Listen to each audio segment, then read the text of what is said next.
ಅಕ್ಷಯ ತೃತೀಯ ದಿನ ಈ ವರ್ಷ ಏಪ್ರಿಲ್ 30ರಂದು ಬರುತ್ತೆ. ಅಂದು ಚಿನ್ನ ಹಾಗೂ ಅದರ ಆಭರಣಗಳನ್ನು ಖರೀದಿಸಿದ್ರೆ ಸಮೃದ್ಧತೆ ಬರುತ್ತದೆ ಅನ್ನೋ ನಂಬಿಕೆ ಕೆಲವರದ್ದು.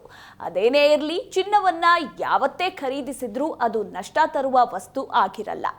ಇನ್ನು ಕೆಲ ದಿನಗಳಿಂದ ಚಿನ್ನದ ಬೆಲೆ ಇಳಿಕೆ ಆಗ್ತಾ ಇದ್ದು ಈ ವಾರವೂ ಕೂಡ ಮುಂದುವರೆದಿದೆ. ಅಂದ್ರೆ ಇಂದು ಸೋಮವಾರ ಚಿನ್ನದ ಬೆಲೆ ಗ್ರಾಮ್ಗೆ 62 ರೂಪಾಯಿನಷ್ಟು ಕುಸಿತ ಆಗಿದೆ.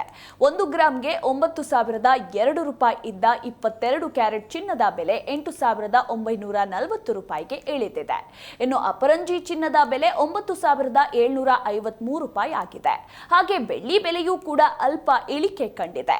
ವಿದೇಶಗಳಲ್ಲೂ ಚಿನ್ನದ ಬೆಲೆಯಲ್ಲಿ ತುಸು ಮಟ್ಟಿಗಿನ ಇಳಿಕೆಯಾಗಿದೆ. ಸದ್ಯ ಭಾರತದಲ್ಲಿ 10 ಗ್ರಾಂನ 22 ಕ್ಯಾರೆಟ್ ಚಿನ್ನದ ಬೆಲೆ 89,400 ರೂಪಾಯಿ ಆಗಿದೆ.